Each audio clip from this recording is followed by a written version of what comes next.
Suriya's latest movie, Soorarai Pottru, is the story of a young entrepreneur who sets out on a mission to make air travel accessible and affordable to every Indian. The movie claims that it is based on the book Simply Fly and stories from the world of aviation. Since the latter part of that claim is vague and hard to verify, we'll stick to looking at how the real version of Captain Gopinath is different from the real version of Nedumaran.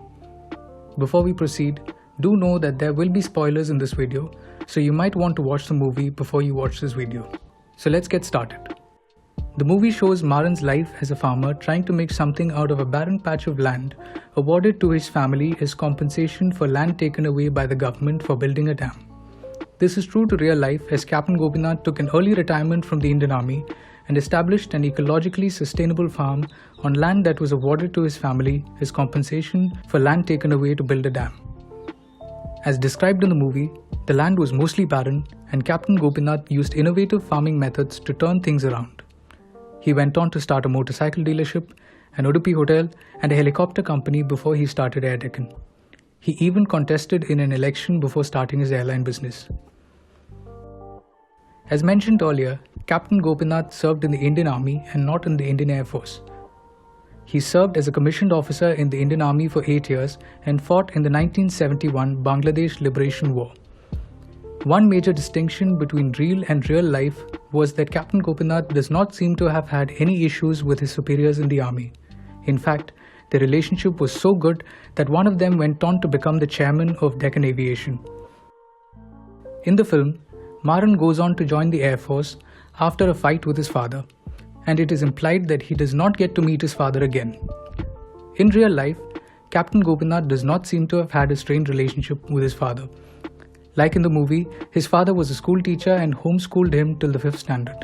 He went on to enroll in the Sainik school and then the NDA and the IMA.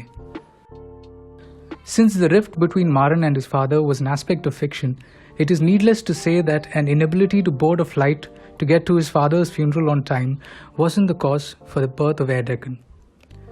Captain Gopinath was inspired to start his helicopter company, Deccan Aviation, after reading a story of a Vietnamese girl who bought helicopters to rebuild Vietnam after the Vietnam War. On a business trip to South Africa to buy fixed-wing aircrafts for Deccan Aviation, he noticed how grassy airstrips were used to land and take off turboprop planes. His business partner suggested that they think of starting a low-cost airline, but he didn't take up the idea right away. Later, on another business trip to the US, he was stunned to find out that the Phoenix airport alone handled more passengers than all 40 Indian airports at the time.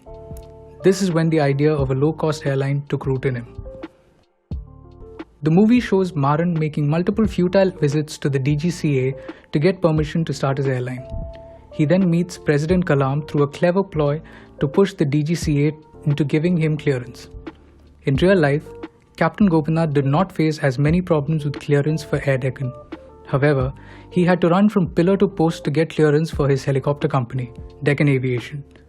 In many places in the book Simply Fly, he talks of how red tape often got in the way and how he had to approach higher-ranking officers and politicians to get papers moving. It took nearly 2 years to obtain clearance for Deccan Aviation. But by the time he ventured into Air Deccan, India's first low-cost airline, he had enough of a reputation to ensure that he did not have to go through the same ordeal.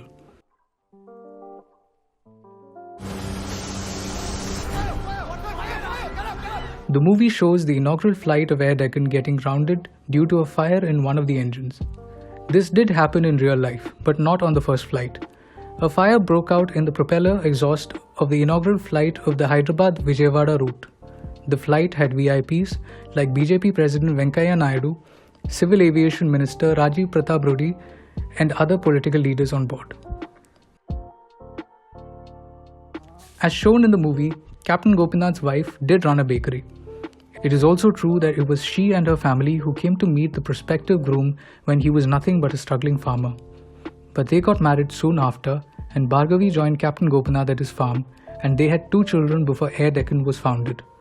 Bhargavi did go on to take up a contract to sell food on Air Deccan flights, but the catering contract moved to Cafe Coffee Day as Air Deccan scaled up.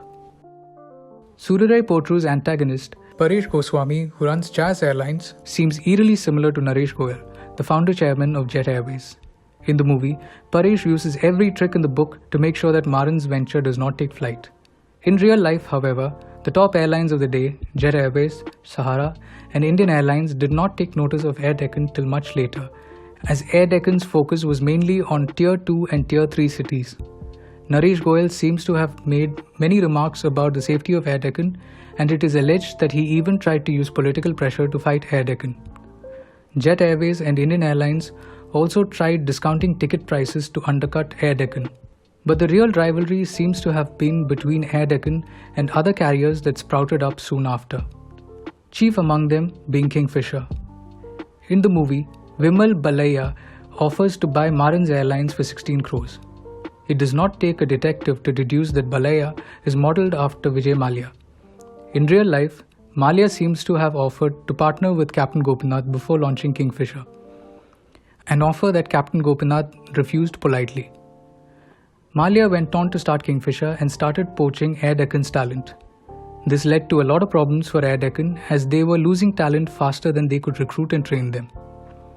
This, however, wasn't the biggest of Air Deccan's troubles, as the real threat was from their online ticket reservation system. Air Deccan used a ticket reservation system developed by Interglobe Technologies. And like in the movie, the real Air Deccan cut out the middleman. But the reservation system could not scale up, and with the founder of Interglobe Technologies going to set up Indigo, there was a conflict of interest that caused many hiccups for Air Deccan. Before we sign off, here are 2 bonus facts. If you observe the fuselage of Deccan Air flights in the movie, you'll notice a familiar figure. It is R.K. Lakshman's Common Man. The Common Man was the mascot for the real-life Air Deccan. As shown in the movie, Air Deccan revolutionized how air tickets were sold and bought in India. Apart from the usual sources, their tickets were sold through petrol pumps, post offices and internet cafes. As we come to the end of this video, it is hard not to admit that the movie was a heavily dramatized version of real-life events. The movie fictionalized a few things for the sake of storytelling, and that's understandable. But the real-life story of Air Deccan and Captain Gopinath is no less epic.